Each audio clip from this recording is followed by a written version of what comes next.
নমস্কার, আমি শ্যামল সমাজপতি। আমি মূলত ভাস্কর শিল্পী। ব্রোঞ্জ এবং অষ্টধাতুর মূর্তি আমি তৈরি করি। তা শুধুমাত্র মানুষের মূর্তি, মনীষীদের মূর্তি তৈরি করি না, সঙ্গে ভারতীয় ভাস্কর্যের যে ধ্যান মূর্তি ব্যাপারটা আছে সেটাও করি। ধ্যান মূর্তি বলতে ধ্যান অনুযায়ী যে মূর্তি তৈরি করা হয় তাকে বলা হয় ধ্যান মূর্তি। তো এছাড়াও আমার জীবনে এমন একটা মূর্তি তৈরি করতে হয়েছে যেটা সমস্ত কিছু গ্রামার বহির্ভূত। আমাদের যে শিল্পের যে ব্যাকরণ আছে, ব্যাকরণ বহির্ভূত আর কি। আপনারা জানেন যে তারাপীঠ মন্দিরে একটা ব্রহ্মশিলা আছে। এই ব্রহ্মশিলার ব্যাপারটা একটু বলা দরকার। এই ব্রহ্মশিলা হচ্ছে এমন একটা জিনিস যেটা কোনো মানুষ তৈরি করেনি। এটা একটা মিথ আছে। মিথটা অনেকেই জানেন, তবু বলি। বশিষ্ঠদেব মাতৃরূপ দেখতে চেয়েছিলেন মা তারার কাছে, যে মাতৃরূপে তুমি আমাকে দর্শন দাও। তা বশিষ্ঠদেবকে দর্শন দিয়ে তারা মা ব্রহ্মশিলায় রূপান্তরিত হয়ে গেছে এবং পরবর্তী সময়তে ওই তারাপীঠে ওখানে নিয়ে এসে পুজো করেন। তা সেখান থেকে ব্রহ্মশিলা ওখানে রয়েছে। পরবর্তীতে সময় অনেক চড়াই উত্তাই, এবং এই ব্রহ্মশিলায় তারাপীঠ মন্দিরের মূল জিনিস, এতেই পুজো হয় মূলত। এই ব্রহ্মশিলার উপরে মুখ এবং কাপড় জড়িয়ে ওই মূর্তিটা যেটা দেখেন, সে রাজবেশ যাকে বলে, সেটা করে তারপরে পুজো হয়। তা কোনো এক সময়তে 2005-এ আমি তারাপীঠ জীবনে কোনো চিনতাম না, আমি যাইনি। আমি আমার নিজের কাজকর্ম থাকতাম আর কি। আমার এই তারাপীঠ কিংবা এই সমস্ত জায়গা যাওয়া হয়নি কোনো কারণে, সঙ্গীও পাইনি, যাইও নি। 2005-এর কোনো এক সন্ধ্যায় আমার এক বন্ধু কাম দাদা বলতে পারেন, দাদাই, বয়সে তো বড়, আমার দীপকদা বলি আর কি, উনি আর আমি হঠাৎ সন্ধ্যাবেলা বললো যে তারাপীঠ যাবে। আমার হ্যাঁ যাবে। তো ওই রাতের ট্রেনে তারাপীঠ গেলাম। আমরা কেউ চিনি না। আমরা ও একদিন প্রায় 5-6 বছর আগে একবার গেছিল, আর আমি তো কোনোদিন যাইনি। তা ওই রাত্রে শিয়ালদা গেলাম, শিয়ালদা থেকে ট্রেনে করে রামপুরহাট নামলাম।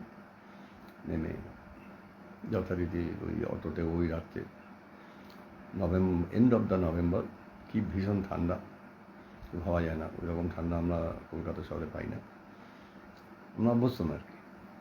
কুয়াশা, অত্যন্ত কুয়াশা, যেন 10 ফিট দূরে দেখা যাচ্ছে না। এবার দুজনে অটো করে তারাপীঠ মন্দিরের যে মোড়টা আছে ওখানে নামলাম। নামার পরে 2-1 জন যা ছিল তারা সব চলে গেল এদিক ওদিক। আমরা কোনোদিন যাইনি, চিনি না। আমরা হাঁটতে শুরু করলাম সামনের দিকে। এবার হাঁটতে হাঁটতে একটা জায়গায় গিয়ে দেখলাম রাস্তাটা একটু এদিক ওদিক হয়ে গেছে, আর সমস্ত অন্ধকার। এত এখন যেরকম ওই আলো টালো আছে সেরকম আলো ছিল না। টিন করে 2-1টা কোথাও কোথাও বাতি জ্বলছে, কোথাও নেই। আর কুকুরগুলো এমন একটা অবস্থা, তারাও মুখ তুলে চাইছে না যে ঠান্ডার জন্য কুকুরে আছে। তা আমি তো সোজা হাঁটছি, হাঁটতে হাঁটতে একটা জায়গায় গিয়ে মনে হলো যে এই জায়গাটা কিছু একটা আছে বোধ হয়, গাঁজার গন্ধ। আর আমি যেহেতু গাঁজা টাজা খাই না, জীবনে খাই দেখিনি, ওই গন্ধটা আমার নাকে এলো। এটাই কোথায় শ্মশান। আমি ডান দিকে ঢুকে গেলাম। ঢুকে এবার আমার ওই বন্ধু পেছন পেছন যাচ্ছে, গিয়ে বলছে এদিকে যেও না, অন্ধকার এত।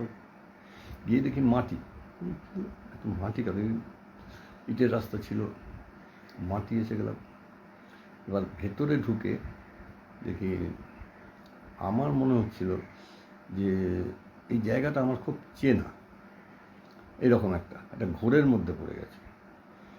অনেক সময় হয় না যে অনেক দিন বহুদিন বাদে কোথাও গেলে পরে তখন একটা আবেগ কাজ করে এবং সেই পুরনো জিনিস চোখে পড়ছে, ঠিক ওই রকম একটা পরিস্থিতি ছিল সেই সময়টা। এইরকম 8 ঘন্টা 45 মিনিট ওইখানে ঘুরছি, আর যে দু একজন লোককে আমার চোখে পড়ছে, কিন্তু ওই লোকগুলোকে আমার চেনা মনে হচ্ছে, কিন্তু মেমোরিতে আনতে পারছি না। এই করতে করতে করতে করতে 8 ঘন্টা 45 মিনিট যাওয়ার পর দেখি ডাং করে ঘন্টা বাজছে, আলো দেখা যাচ্ছে, মন্দিরের আলোটা জ্বেলেছে আর কি। যাই হোক, এবার ওখান থেকে বেরিয়ে এলাম। বেরিয়ে এসে একটা ঘরে বললাম যে আমাদের এরকম থাকতে দিতে হবে। ওরা বললো যে কোত্থেকে এসছেন, যে বলবি তো যা সব জিজ্ঞাসাবাদ করে আর কি। দুটো ছেলে, ইয়ং ছেলে, তা ওখানে বললো 30 টাকা করে দিতে হবে, থাকতে পারবেন। বেশ ভালো কথা। নইলাম খাট আর একটা ওই শতরঞ্জি পাতা। ঠিক আছে, চলে যাবে, দুপুরবেলা তো শুধু পুজো দিয়ে আমরা চলে গেলাম। তো যাই হোক, এবার এতে আমার শরীরটা খারাপ হয়ে গেল, উঠতে পারছি না, এরকম একটা পরিস্থিতি। জ্বর লাগছে। ও আবার ভোরবেলা গিয়ে ট্যাবলেট কিনে নিয়ে আসলো, খেলাম। খেয়ে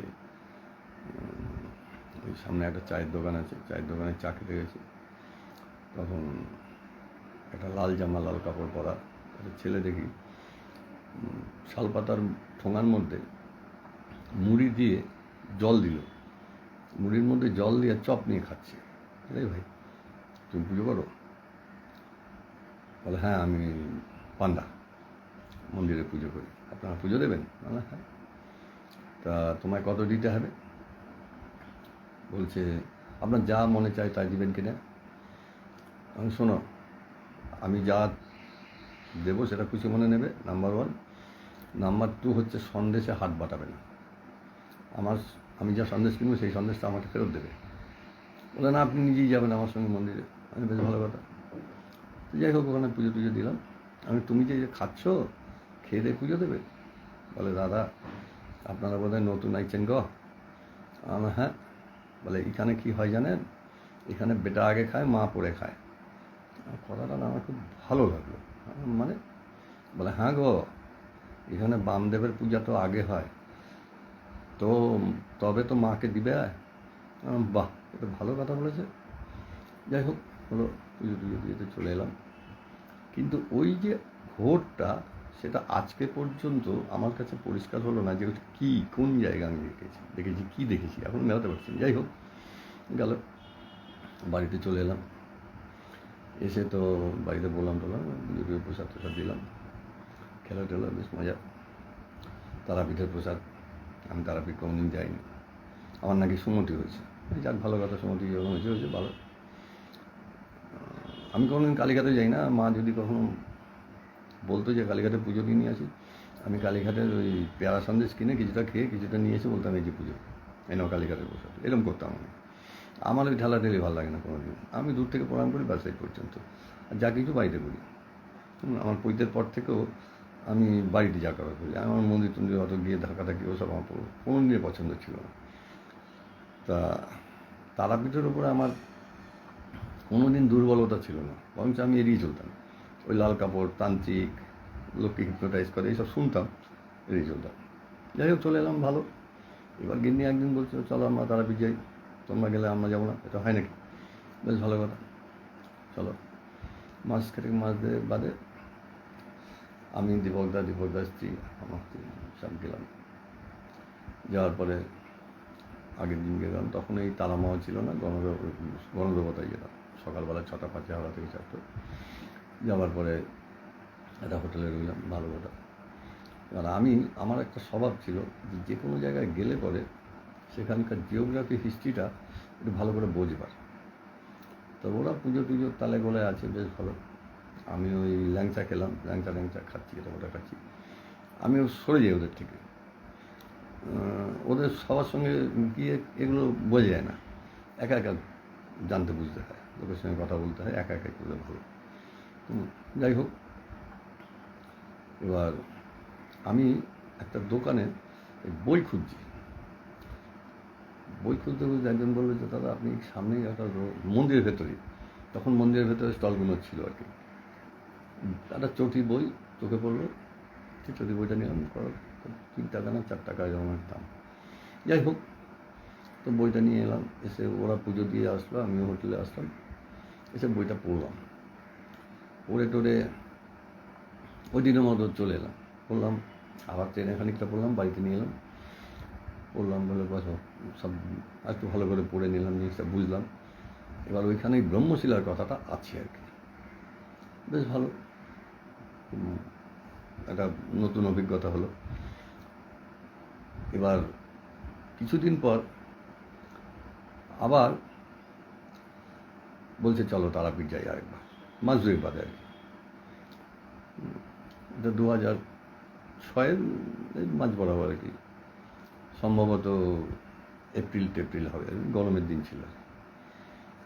গেছি, এরকমই আমার বিদ্যুৎদার সঙ্গে আমরা দুটো ফ্যামিলি যেতাম, ওর ছেলে তখন বছর 3 তাহলে মজা করতে করতে চলে গেলাম। এবার সকালবেলা যেমন যাই, সকালবেলায় কর্মদেবতায় গিয়ে টিফিন খেয়ে যাই, ভালো মন্দিরে গেল, ওরা পুজো টুজো দিল, এবার সন্ধ্যেবেলা আর কি দেখবে। এবার আমি ওই বইটা যেখান থেকে নিয়েছিলাম সেখানে চলে গেছি। এর মাঝখানে আমাকে গিন্নি এসে বলছে তোমার কাছে খুচরো আছে, 11টা টাকা দেবে। খুচরো 11 টাকা কী হবে, কী কেনার আছে, এখন তো আরতি দেখবো। বলে না, এখানে একটা না আসল মূর্তি আছে, দেখবো, 11 টাকা লাগবে। না মানে 11 টাকা, কিসের 11 টাকা, এটা কি লোহার মিউজিয়াম নাকি যে 11 টাকা দিতে হবে, চলো দেখতে হবে না, ওকে বলে আমি হাঁটিয়ে দিয়েছি, আমি দেবো না, আমি 11 টাকা দিয়ে মূর্তি দিতে হবে, মূর্তি দেখতে হবে। তা আমি দোকানে গিয়ে এক ভদ্রলোককে জিজ্ঞেস করলাম, সেও লাল কাপড় পরা, লাল জামা গায়ে দেওয়া, আমি দাদা এই দোকান থেকে না আমি আগে একবার একটা বই নিয়ে গেছিলাম। বলে কী বই, তা ওই বইটা ওর দোকানে ছিল, মানে এই একটা বই নিয়ে গেছিলাম, এই বইটা লিখেছে কে। বললো কেন, কী করবেন আপনি। বললাম ওনার সঙ্গে একটু কথা বললে ভালো হতো। বলে কী কথা জিজ্ঞেস করবেন বলুন। বললাম না, এই বইটা যার লেখা তার সঙ্গে হলেই ভালো হতো আমার, থাকেন কোথায়। তা বলছে আপনি আমাকে বলুন না, আমি বলে দেবো। তা বললাম দেখুন, যে লিখেছেন লেখার বাদনটা তো বেশ ভালোই লাগলো আমার, কিন্তু অনেক কিছু কোয়ারি আছে আমার। তো এই করতে করতে ওনার সঙ্গে প্রথম বললো যে বইটা আমি লিখেছি, আমার নামই দেবাশিস মুখার্জি, আমি এখানকার সেবায়ত। বেশ ভালো কথা। তা আমার এই যে আপনাদের 11 টাকা দিতে হয়, আসল মূর্তি নকল মূর্তি এরকম আছে নাকি। বলে আপনি জানেন না, কিছু জানেন না। আমি সেরকম কিছু জানি না। এর মাঝখানে আরেক ভদ্রলোক এসছে, ধুতি পরা, বেশ মাস্টারমশাইয়ের মতো দেখতে, ওই নারায়ণ মন্দিরের সামনে বসছে। তা বলে আপনি এখানে বসুন। তার একটা ছেলেকে বললো যে একটু চা নিয়ে আয়, আপনি চা খাবেন। আমার খাবো। তো ভালো করে চা এনে দিল, উনি চা খেলেন না। আমি তখন মনে মনে ভাবছি যে এই লোকটা চা খেলো না, আমাকে চা খাওয়াচ্ছে, এবার চায়ের মধ্যে কিছু মেশানো টেশানো নেই তো। কেন কি তারাপীঠ যা এই লাল জামার গল্প শুনেছি, ফিটনেস করতে পারে, কী ব্যাপার, ভয় লাগছিল। তা আমি বললাম আপনি খান, এই মাস্টারমশাইয়ের মতো ভদ্রলোককে। বলে হ্যাঁ আমিও একটু খাবো। তা আমাকে বলছি ভদ্রলোক খেলো। বললাম আপনি খাবেন না। বলে আমি জীবনে চা খাইনি। বললাম মানে আপনি তারাপীঠের পান্ডা, এটা তো আমরা জানি মদ গাজার স্বর্গরাজ্য, এখানে আপনি চা খান না, আর পড়াশোনা জানা লোক আপনি, আপনার যা বইয়ের লেখা তাতে আপনি তো এমনি সেমনি লোক না, আপনি পড়াশোনা জানা লোক। তখন বললো যে আমি এডুকেশান সর্বনাশ করেছে, আমার থেকে অনেক বেশি এডুকেশান। তারপর ওনার সঙ্গে আলাপ করে দিল, উনি একজন এক্স টিচার আর কি, হাই স্কুলের মাস্টারমশাই ছিলেন, অ্যাসিস্ট্যান্ট হেডমাস্টার, তার নাম অধীর ব্যানার্জি। সত্যি ভালো মানুষ, এখন বুঝি, তখন তো সেদিন আমি বুঝতে পারিনি যে মানুষটা। তারপর আমার সঙ্গে কথাবার্তা বলে মানে বাপরে বাপ সব বিকল লোক, যাক ভালো। আমি তখন বললাম দাদা আপনাকে আমি না একটু আন্ডার এস্টিমেট করেছিলাম, অন্যভাবে দেখেছিলাম। আমার এই কালীঘাটের অভিজ্ঞতা তো, আপনার সম্পর্কে আমি খুব বাজে ধারণা করেছিলাম, কিছু মনে করবেন না, আমাকে ক্ষমা করবেন। আমি সোজাসুজি বলে দিয়েছি। বলে না না না, ঠিক আছে ঠিক আছে, তাহলে আপনি কী করেন? না, আমি মূর্তি টুর্তি করি, বন্ধুর মূর্তি করি, ফাইবারগ্লাসের মূর্তি করি। ফাইবারগ্লাসের মূর্তিটা করতাম আর কি, এখন অবশ্য করি না। যাই হোক, এইসব কথায় কথায় কথায় কথায় এরা তখন লাইন দিয়েছে, 7টা 7:30 বাজে লাইন দিয়েছে শিলামূর্তি দেখবে। বলে আপনি কোনোদিন দেখেননি? না, আমি জানি না, তো দেখা তো বহুত দূর। বেশ ভালো কথা। বলো, আমি আর দেখলাম না, চলে এলাম। আমি ঠিক আছে, ও মূর্তি আমি পরে এসে একদিন দেখে নেবো। বলে আসছি দেখুন, আমি চলে এসেছি ওই দিন। হয়তো এতক্ষণ বসে বসে কে দেখবে? এরা চলে এসছে, আমিও ওই দিনের মতো চলে এসেছি। বেশ ভালো কথা, চলে এসেছি খেয়ে দিয়ে রাত্রিবেলা, পরের দিন সকালবেলা ট্রেনে চলে এসেছি, খুব ভালো। এবার তার মাঝখানে এসছি পরে, তখন আমার একটা সুকান্তর মূর্তি তৈরি করার অর্ডার ছিল আর কি, বড় মূর্তি বানাচ্ছি, কালীঘাটে বসবে, ওই সুকান্তর জন্মভিটে মহিমনাল্লা স্ট্রিটে ওই মূর্তিটা করছি আর কি, বড় মূর্তি। তা ওই করতে করতে রাত্রিবেলায় কাজ করতাম, দিনের বেলা তো এদিক সেদিক। তখন আমি খুব টিউশনটা করতাম আর কি, টিউশন করতাম। আমার আঁকার স্কুল ছিল, আঁকার স্কুল টুল এইসব নিয়ে থাকতাম। সন্ধ্যের পরে আমার হচ্ছে এইসব কাজের সময়, নিজের কাছে এইসব কাজ আমি সন্ধ্যেবেলা করতাম। রাত্রিবেলা কাজ করছি তখন 12:30 1টা বাজে। এর মধ্যে সিগারেট হাতে চেয়ারে বসে আছি, মুখটা মিলছে না ঠিকঠাক।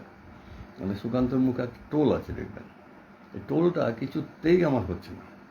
আর ওই দেখছি যে টোলটার গণ্ডগোলটা আমার কোথায়, ঠোঁটে না কপালে, ঠোঁটে না কপালে, ঠোঁটের ওপরে না নিচে না কপালে। এইটা দেখতে দেখতে তন্দ্রা এসে গেছে। তন্দ্রাচ্ছন্ন অবস্থায় দেখছি একটা মাদার অ্যান্ড চাইল্ড এইরকম একটা মূর্তি, সেটা বারবার আসছে আমার কাছে, আবার পালিয়ে যাচ্ছে, আসছে চলে যাচ্ছে। এটা আবছা আবছা, মানে মূর্তির মধ্যে কোনো ডিটেলিং নেই।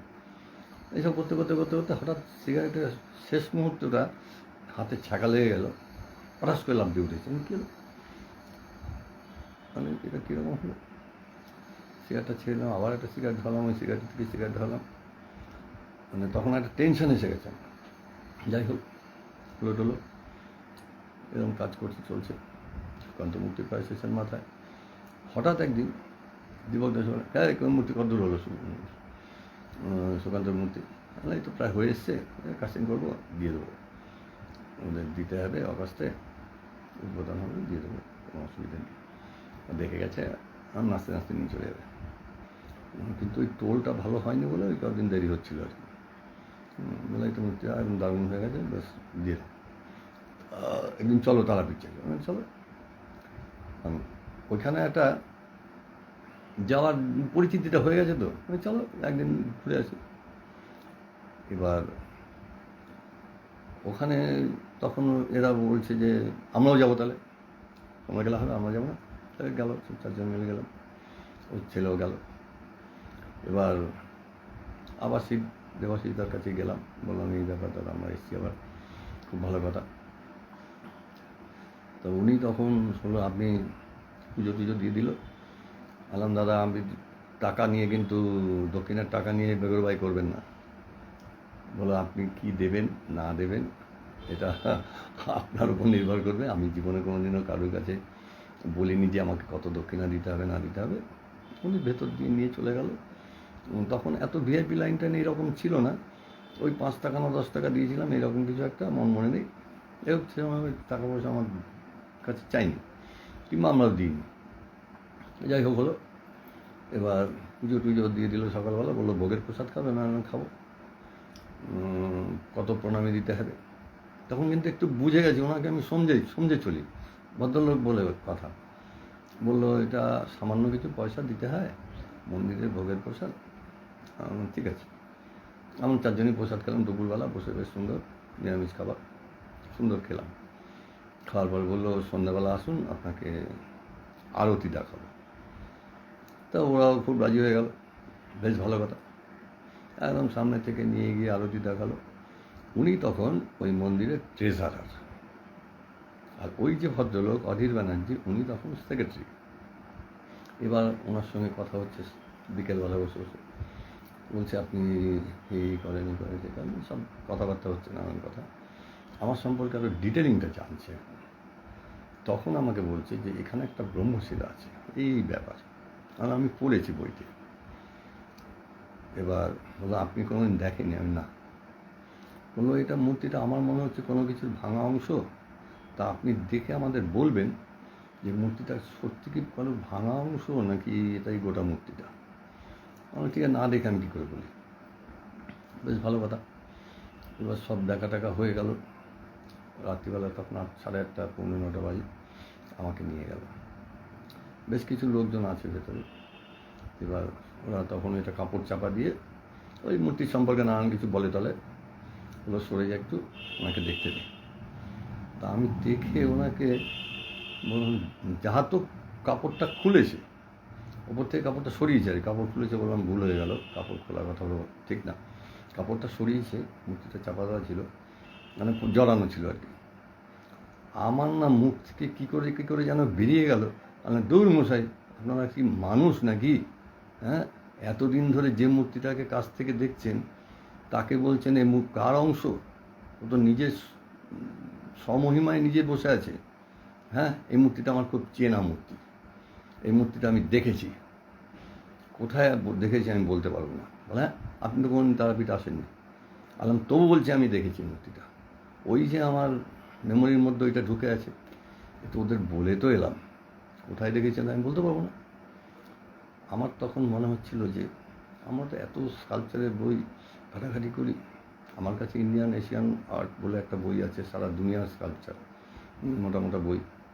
তারপরে ওয়ার্ল্ড হিস্ট্রির বই আছে, ওয়ার্ল্ড স্কাল্পচারের বই আছে। এইসব বইটি দেখেছি, সেখানে হয়তো কোনো মূর্তি এরকম ছিল যেটার প্রভাব আমার মধ্যে পড়েছে ওই সময়ের মধ্যে, হতে পারে। এবার এসে তো ওই বইগুলো ঘাটাঘাটি শুরু করলাম, আর মাস্টারমশাই বাড়িতে গেলাম, ঘাটাঘাটি শুরু করলাম। ওর কাছেও প্রচুর বই আছে। নরেন্দ্রপুর এই গোলপার্কের রামকৃষ্ণ মিশনে গেলাম, আমি একসময় ওখানে বেশ কিছু মানে পড়াশোনা করতাম আর কি। গেলাম স্ট্যান্ডার্ড লিটারেচারের শোরুমে গেলাম, না ওই মূর্তি কিন্তু কোনো জায়গায় পেলাম না। লাস্ট আমি এশিয়াটিক সোসাইটিতে পুরনো লাইব্রেরিতে গেলাম, একজনের সাহায্য নিয়ে কিছুটা দেখলাম না এখানে নেই। যাই হোক হয়ে গেল, এই পর্যন্ত তো গেল। এর মধ্যে তো ওই সুকান্ত ডেলিভারি হয়ে গেল, উদ্বোধন হয়ে গেল। এর মধ্যে একদিন ওখান থেকে ফোন করেছে, দাদা এরকম ব্যাপার, আপনি একটু আসবেন। বললাম কী হয়েছে বলুন। বললো এই যে ব্রহ্মশিলাটা না, এটা ক্ষয় হচ্ছে। বললাম কেন? তখন একটা প্রথা ছিল, পাবলিক স্নান করাতে পারতো, রোজ সকালবেলা লোকে স্নান করাতো।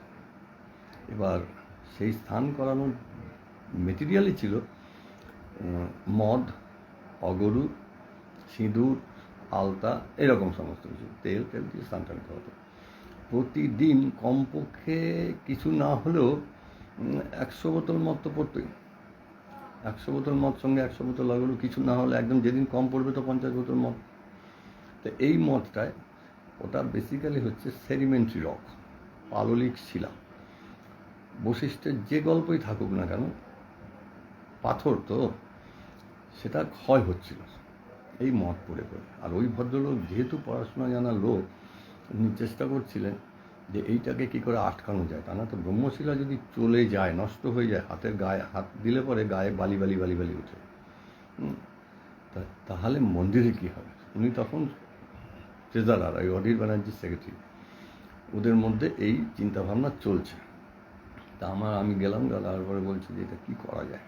আমি দেখুন আমার কাছে তো কোনো নেই, আমি মূর্তি তৈরি করতে পারি, কিন্তু এই পাথর সম্পর্কে আমি এত ভালো জানি না। তা আমার এক পরিচিত আছে, জিওলজিক্যাল সার্ভে অফ ইন্ডিয়ার লোক, তাকে আমি বললাম, দেখো ওই মূর্তি আমরা ট্রিটমেন্ট করে দিতে পারি, এটা সরকারিভাবে অফিসিয়ালি আসতে হবে, কারণ কি ওটা একটা সহজ জিনিস নয়।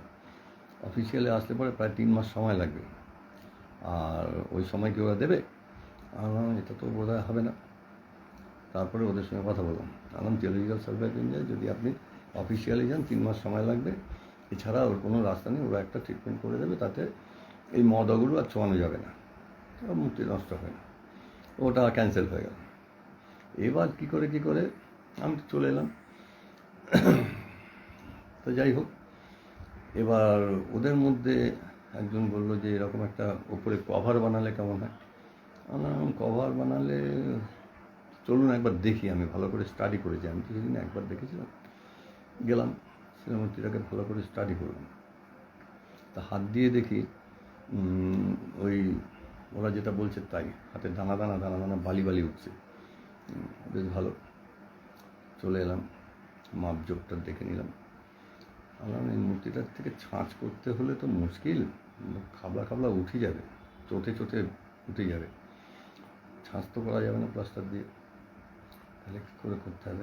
ঠিক আছে, আমি চিন্তা করলাম আমি মাটির ছাঁচ করবো। মূর্তিটাকে আমার বের করে দিতে হবে, এখানে কাজটা করা যাবে না। বলুন না, মন্দির থেকে মূর্তি বের করা যাবে না, আর মূর্তি মন্দিরেই থাকবে, এখানে হবে না। আমি তাহলে ফটোগ্রাফ দিই, ছবি তুলতে দেবে না। ধরুন মশাই, ছবি তুলতে দেবেন না, মূর্তি দেবেন না, তাহলে কাজটা হবে কী করে? এর কপিটা আমি করবো কী করে? ইয়ার কি মারছেন নাকি? ম্যাজিক নাকি আমার কাছে? আমি তো ম্যাজিশিয়ান না। তা যাই হোক, হলো এই করে টোরে তো অনেক কথাবার্তা হলো, এই হলো সে হলো, হওয়ার পরে আমি চলে এলাম। তখন একদিন আমাকে ফোন করলো যে দাদা, আপনি একটা ব্যবস্থা করে আসুন না, একটু আলোচনার মধ্যে যদি কিছু হয় বেরোয়, তাহলে কাজটা আমরা করাবো, আমাদের করার খুব দরকার।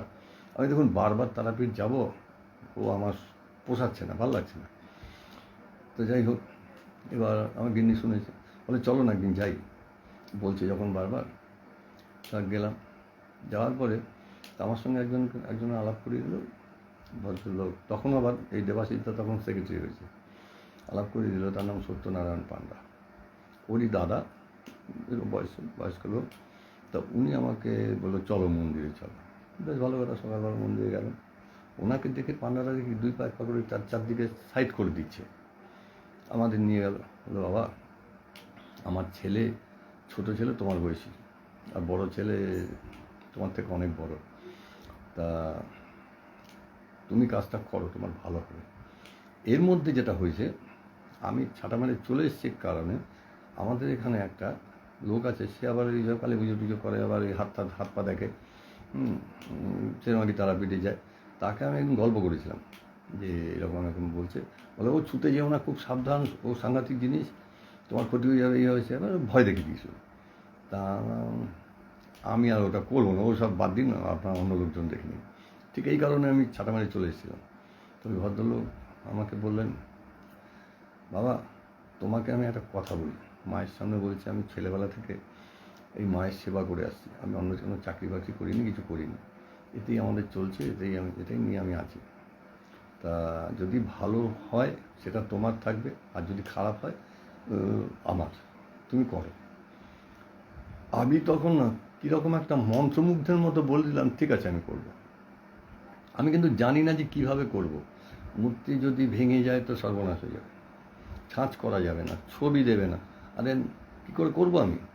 মূর্তি তৈরি করতে গেলে তো তার একটা রেফারেন্স থাকবে। তারপরে এই তো ওখানে মন্দির থেকে বেরিয়ে এলাম, সেদিন প্রসাদ খেলাম, খেয়েতে আমার একটু খাতির যত্ন একটু সেদিন বেশি রকম শুরু করেছিল আর কি, যেটা যাই হোক, পরে বুঝলাম না এটি ওদের তালিকা। যাই হোক হলো, এবার চিন্তা করলাম কী করে করি। আমি শুনুন, রাত্রিবেলার কথা হচ্ছে, তখন 7:30 8টা, মন্দিরে আবার গেলাম, গিয়ে এবার আমারও জেদ চেপে গেছে, এটা করতেই হবে, করবই। যাই হোক হলো, গেলাম, যাওয়ার পরে মন্দিরে সব দেখলাম দেখে আমি শুনুন, তখন আরও সব লোকজন ছিল, 2-1 জন, আপনারা এই মন্দির আমাকে ছেড়ে দেবেন, রাত্রিবেলা ছেড়ে দিন, 9টা 9:30 থেকে আমি ভোর পর্যন্ত কাজ করব, এখানে আরেকটা মূর্তি তৈরি করে আমি বাড়ি নিয়ে যাবো। সেটা সম্ভব, তার থেকে আমি একটা বড় করে লাগিয়ে দেবো। বেশ ভালো কথা। এবার বলেছি তো ওই রকমভাবে, আমি তখন চিন্তা করলাম যে আমরা যেমন একটা মানুষকে বসিয়ে আরেকটা মুখ বানাই, ঠিক ওই রকমই এই মূর্তি একটা বানিয়ে নেব, বানিয়ে মোল্ড করে নিয়ে চলে যাব, মোম দিয়ে বানাবো। ঠিক আছে, সেই মতো এবার আমি রেট টেট বললাম, দেখুন আপনারা আমাকে খরচের টাকাটা দেবেন, এটা একটা আমার এক্সপেরিমেন্টাল কাজ ধরুন, তা খরচের টাকাটা এটা এরকম পড়বে, এটার পরে যদি কিছু লাগে সেটা আপনাকে দিতে হবে। বলো ঠিক আছে।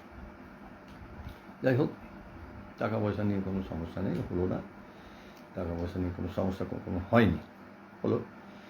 এবার আমি মোম টম কিনলাম, সব কথাবার্তা হলো, আমাকে মন্দিরটা ছেড়ে দেবে। ডিসেম্বরের 12, 2006 এই দিন থেকে কাজ শুরু করলাম। আমার সঙ্গে ছিল খোকন বলে একজন আমার অ্যাসিস্ট্যান্ট, ও আর আমারই এক বন্ধু স্থানীয়, ও আমার পেপারসগুলো মেনটেন করতো।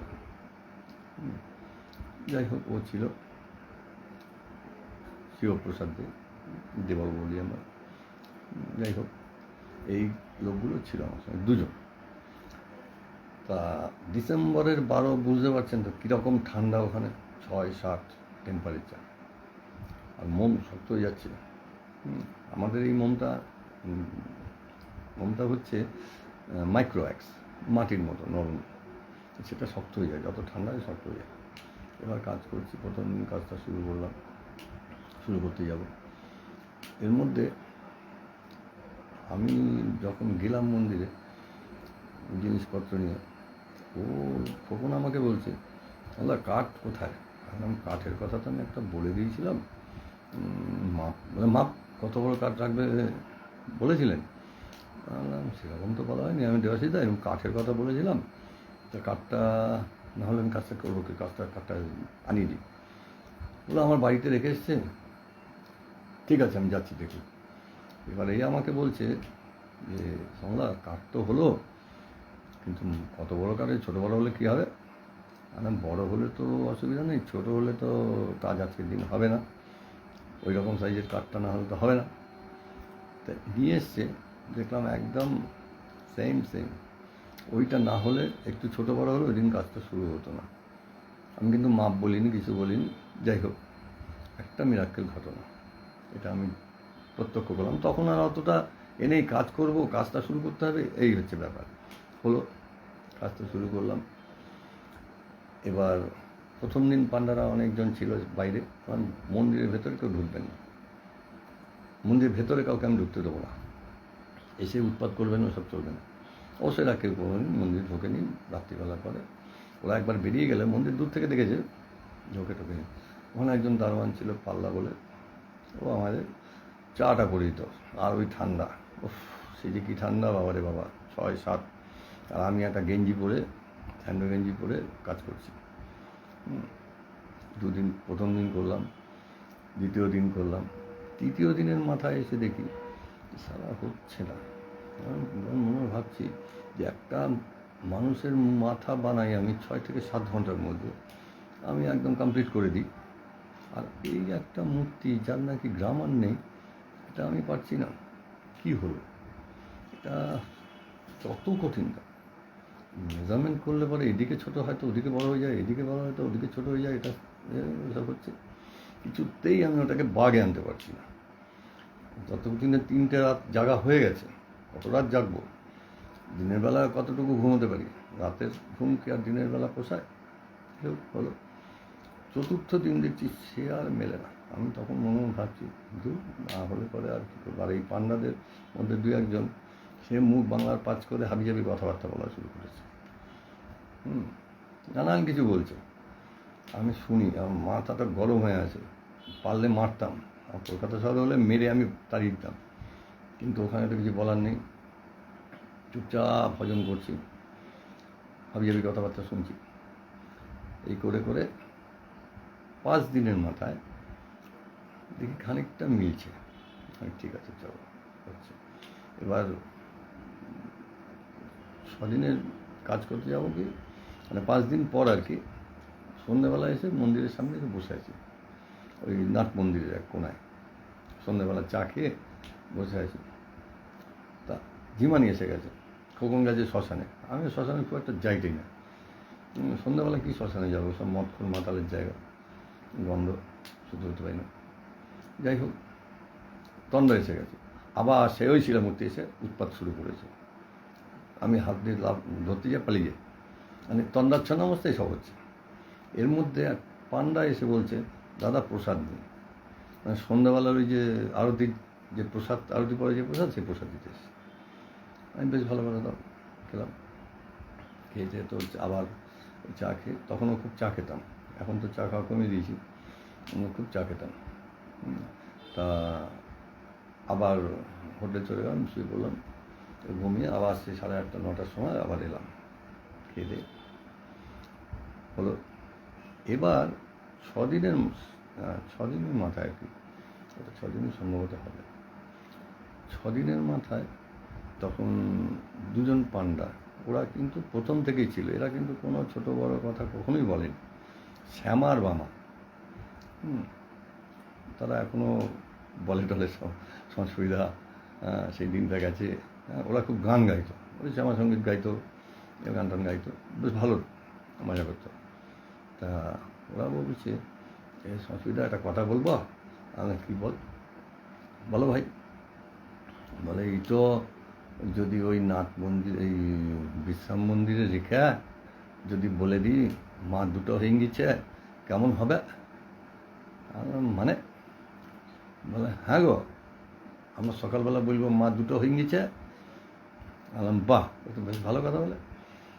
তখন আমি বুঝতে পারছি যে ওরা তো মজা করছে, তার মানে ওরা শিলামূর্তির সঙ্গে মিল পাচ্ছে। আর এদিকে আমার তো তখন ব্লাইন্ডনেস এসে গেছে, আমি বুঝতে পারছি না অতটা, ওরা যেটা বুঝতে পারছে। যাই হোক, হলো এইভাবে চলছে। 7 দিনের মাথায় আরেকজন এসে বলে, দাদা এরকম করলে কেমন হয়? ওরা তো মজা করছে, আমি তখন ভাবছি যে আমার প্রাণের জল আসছে। মডেলটা তো হলো 8 দিনের মাথায়, মডেল শেষ করলাম, তারপরে ওটাকে মোল্ড করলাম, বাড়ি আসবো। এবার ট্রেনে আসবো কি, ট্রেনে আসলে পরে আমার অনেক সমস্যা, রামপুরহাট আসতে হবে, রামপুরহাট থেকে ট্রেনে এসে হাওড়া নামতে হবে, হাওড়া নেবে আবার ট্যাক্সি করো, এ করো সে করো। তার থেকে বাসে যদি আসি, আমি ধর্মতলা আসলে ট্যাক্সি করে আমি বাড়ি চলে আসবো।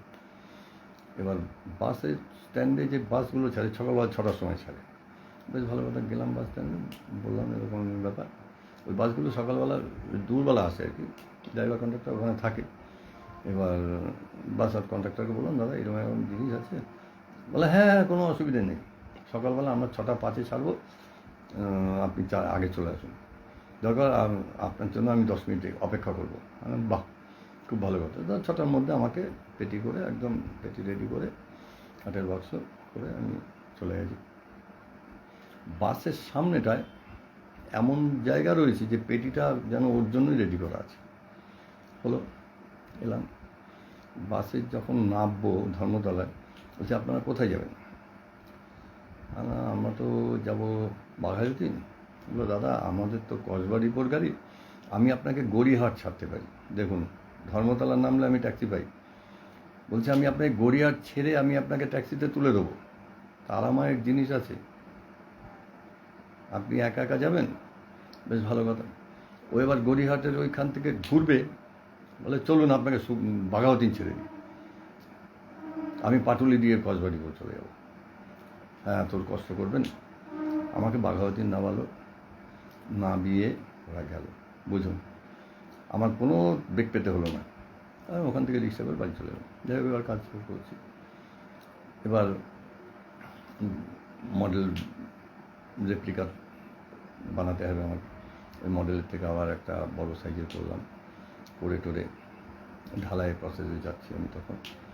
এবার ঢালাইয়ের আগের দিন ওদের বললাম যে তোমরা যে সোনার উপর দেবে, সেই সোনার উপর নিয়ে চলে আসবে।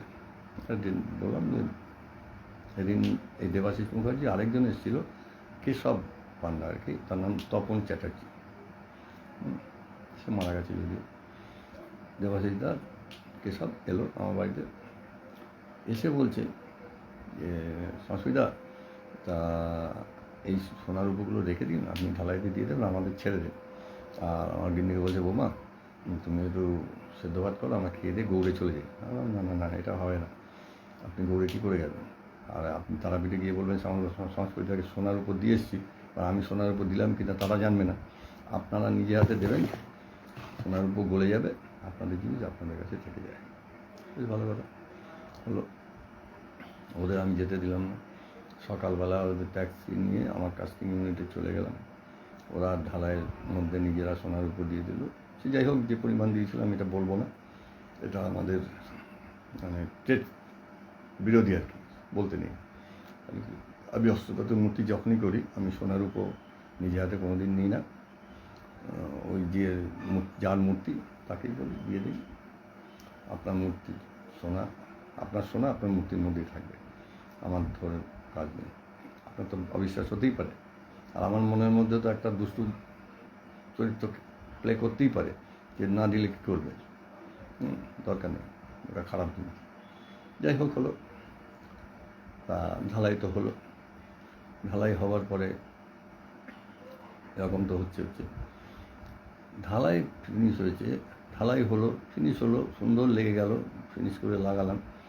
এবার দেখি পেছনের যে দিকটা সেটা বসে গেছে। আমার তো মাথায় খারাপ, জীবনে কোনো এরকম হয় না, কী করে হলো? এবার বাই চান্স ওই যে দুটো পিসে লাগানো, সামনের পোর্শান পেছনের পোর্শান দুটো জুটছে সুন্দর। এবার পেছন দিকটা যেহেতু বসে গেছে একটু, এবার যদি ওটা গিয়ে শিলামূর্তিটা টাচ করে তাহলে শিলামূর্তি ভেঙে যাবে, জুড়বে না। আমার তো মাথায় চিন্তা। এবার 4-5 দিন পরে নিয়ে যাবে ওরা গাড়ি করে। আমি ঠিক আছে, দেখা যাক। আমি যেটাকে কাস্টিং করেছি ওকে বললাম, শোনো কাজ করো, বাতি 20 ইঞ্চি বাতি আর একটা গ্রাইন্ডার, আমার এখানে গ্রাইন্ডার যা আছে মেশিন টেশিন নিয়ে গেছি, ওখানে কোনো ওই গ্যারেজ থেকে অক্সিজেন আর কার্বাইডের সিলিন্ডার নিয়ে ওটাকে কেটে গরম করে কেটে ওটাকে আবার জুড়ে দেবো বড়ো করে সাইডে করে, ওটা দিয়ে চ্যানেল ফ্যানেল নিয়ে গেছিলাম, মেটাল আমার গাড়ির মধ্যে রেখে দিয়েছি। এবার এই করে তো গেলাম, গাড়িটা একেবারে মন্দিরের বুকে দাঁড় করিয়ে দিয়েছি। তখন বাজে 8টা 8:30 রাত্রিরে, সন্ধ্যে 8টা 8:30। মানে আমার আর তর সইছে না। আমি ওখান থেকে বলছি মন্দির থেকে লোক বের করো, রাজবেশ খোলো। ওরাও সঙ্গে সঙ্গে মন্দির থেকে লোকজন বের করে রাজবেশ খুলে দিল। শিলামূর্তি দর্শন সেদিন ওই সময়ের মতো বন্ধ করে দিল। অবশ্য সময়ও হয়ে গেছিল। এবার ওটাকে নিয়ে বসালাম, বসিয়ে দেখছি যে ওই যে বেন্ড হয়ে গেছিল ওইটা যদি না হতো তাহলে মূর্তিটার মধ্যে জোড়াটা লাগতো না, ঠিক ঠিক ওটা দরকার ছিল। আমার না চোখ দিয়ে জল এসে হাউ করে কাঁদছি। আমি জীবনে কোনোদিন ওই রকমভাবে দেখিনি, আমার মিরাক্কেল ঘটলো এরকম, সব জায়গায় এই মিরাক্কেল এটাই। যাই হোক হলো। এবার এই শিলামূর্তির যদি ওই ডেক না হতো তাহলে আজকে এই ব্রহ্মশিলাকে তারাপীঠ রক্ষা করতে পারতো না। আজকে 2007 সালের সম্ভবত